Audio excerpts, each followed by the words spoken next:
But now, as the blue zone of phase 7 is closing in to Fizz, it's going to get spotted out.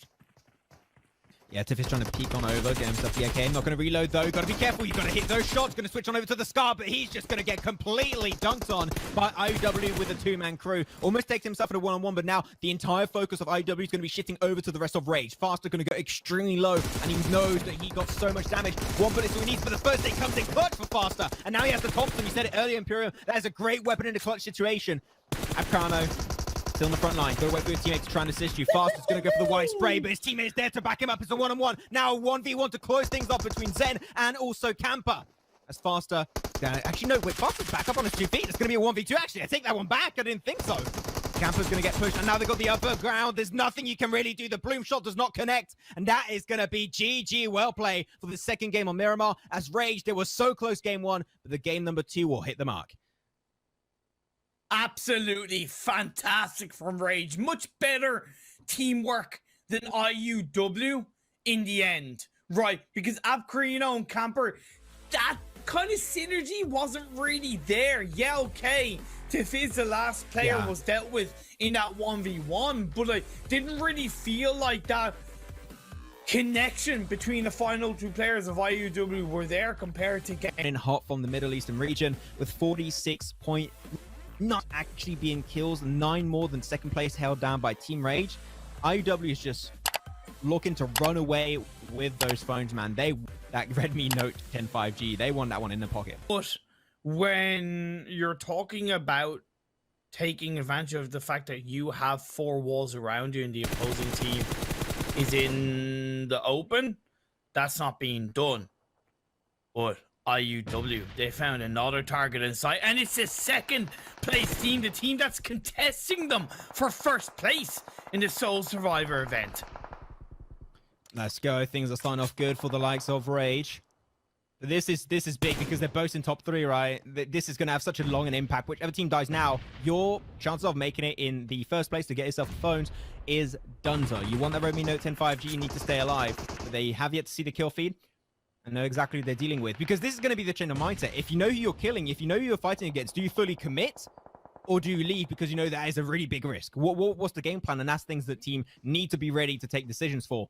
As Zen spotted a tree, trying to pre-fire into that smoke, but he's going to have to go for the little bit of a wider wraparound. Camper's trying to get one-on-one, just like last game. It was Zen versus Camper Imperium, but Zen is going to be taken aback from behind, and he's going to be completely shut down by IW. Still going to lose Camper themselves. There's a lot of back and forth. This fight is so close, but at the end, we know only one can really come out on top. As much as IUW are heavily separated, you gotta give them credit. Still doing something from a distance. Solly working wonders in that area. The revive has been laid off, and Solly is left on his own. What did I say to you, Max, before the start of this game? Yep. They done well in game 1. They're fantastic in game 2. But if you don't get the job done on the final game of a tournament, is it really worth it? You know what I mean? You can't fail in the final hurdle, right? IUW, yes, they have the cushion, but they still now, as the last player, have got to survive until the late stages of the game. Going to start moving, I believe, to join up with the rest of the pack. The things are looking good, but now we are phase 2. Things are going to be closing around these teams in just about 1 minute and 10 seconds. No. As Soli, oh no. Oh, they have no idea he's there. Oh no. Oh no. Gets the weapon out. He ready to spread down. Crawling, boom, instantly drops dead. He's gonna go for the double, picks it up, Soli extremely low. No way! Oh, puts him down to 50% HP. He got himself 2 players and almost a third. That would have been an insane clutch if I've ever seen one. But unfortunately, Soli will not be able to go the distance. But if his team was there, Imperium, if his team was there, if he had some crewmates, those kills would have been confirmed, and that would have been an insanely good setup from Soli. Despite him going down, that is a big respect coming my way towards Soli, because he has just been outstandingly performing every single game on this event in great fashion. So that's 7 kills already over to Rad, and they were third last time we saw them in the overall rankings. So if they can keep things going that way, they should be great. But as you said, 11 point though, that is something to keep in mind. But they are definitely closing that gap. Rage, if they keep on going like this, they might be actually able to overtake it at the very end. So they need 12 points minimum, 13 if they want to be 100% sure they overtake it to make up for that point disadvantage in the tiebreaker situation. It could be happening. We're not sure of the tiebreaker rule set, so we don't want to try and jump to conclusions. But that one point you mentioned earlier, this is a situation where it could come in heavily and it could cost you everything. Tifiz, he stole my heart in the last game by being opportunistic as the last player up. Can he do it once again?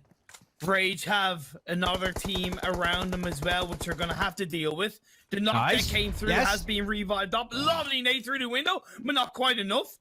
Inside the corner he goes. Going to use the third-person perspective to look for it, but the body advantage works out in their favor. A Rage team from Pakistan pick up their 6th kill. Okay, now all you have to do is survive a little bit longer, and that should be enough positioning points for you to actually overtake IUW in first place. That is the name of the game. And I know if they're doing their math, they should be very aware of where currently they are in a position in the overall standings, and they know that they need to survive just a little bit longer. But man, that push from Hell Royals got absolutely denied, and now they only have one player alive. It's going to be Killua. He's going to take that fight. He's going to need the power of net to make things work out in time. But he's just getting completely cornered in his building and mowed down to pieces, gets shredded by Rage, and now they're up to 8 kills. And now Imperium, you said it earlier, I'm going to say it now, that should be Rage ending up first because of them taking down this entire team. Man, talking about living up to your name, you know when you get that burning rage and desire where you go Super Saiyan mode? That's exactly what this team is doing in the final game where it counts. They're unleashed. 8 kills. We're down to our final 5 teams. Man, fantastic. And the teamwork behind that, the fact that they have still a full squad up. You know, they're working like a well-oiled machine in this game. I wonder, can they be stopped? Because there, Quarter 9 get the squad wipe. It's much deserved. Much deserved from the Polish side. Yeah, that's a fight. It's a very slippery slope, literally and also figuratively, because they start to lose in one player. The moment you lose that 1 point of pressure on the opposing team, they're going to push you like it's absolutely nothing. Really hard push. And at the end, that's going to be the end for the French team. No focus on the circle itself. Rad again, completely flabbergasted. Oh my God. And having a real hard time holding on to the northern side again, pushed up by Rage. Rage still up as the 3-man. They only lost Knight, Jarling, and also Zed and Faster are still up and raring to go. But Rad, you've got to be careful. They still got a few players on the back end, especially just one, if I'm not mistaken, as they're all getting confirmed one by one. And that is going to be done for Rad. They are eliminated out of this game, and we're going to have now 3 teams up. The win on Sanok with a juicy amount of kills to show up for it. 6 in total, but man, at the end, the story to be told, Imperium, is the story of Rage. 4 kills for Faster, Zen, and Drawling, and 2 for Knight. That is one hell of a consistent team. Not one player singled out carrying the entire team. That's the entirety of Rage working together to be #1 at the end of the Soul Survivor event. Rage team, 3 games, 3 top 3s.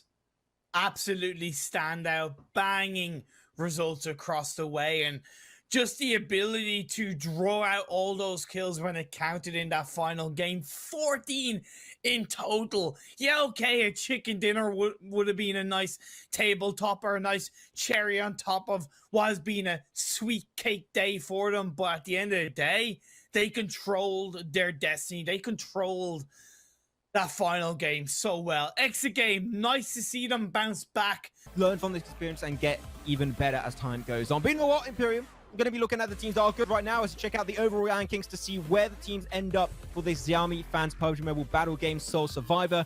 And the first playing team, and a pretty decent margin coming their way too, is going to be none other than Team Rage themselves with 61.6 points ahead of Exit Gaming on second, and Exit Gaming also overtaking IUW. Yep. That is one hell of a shift in our top 3 at the end. तो like और share ठोक दीजिए महाकाल का दबाकर like और share ठोक दीजिए 5000 लौटे दिख जाना चाहिए ये 4000 के लिए मैं यहाँ पे नहीं खड़ा हूँ पूरा साल मेहनत करता हूँ आपके लिए बेटा ऐसा नहीं चलेगा लाइक ठोकी दबा के लाइक ठोकिए यहाँ पे देखिए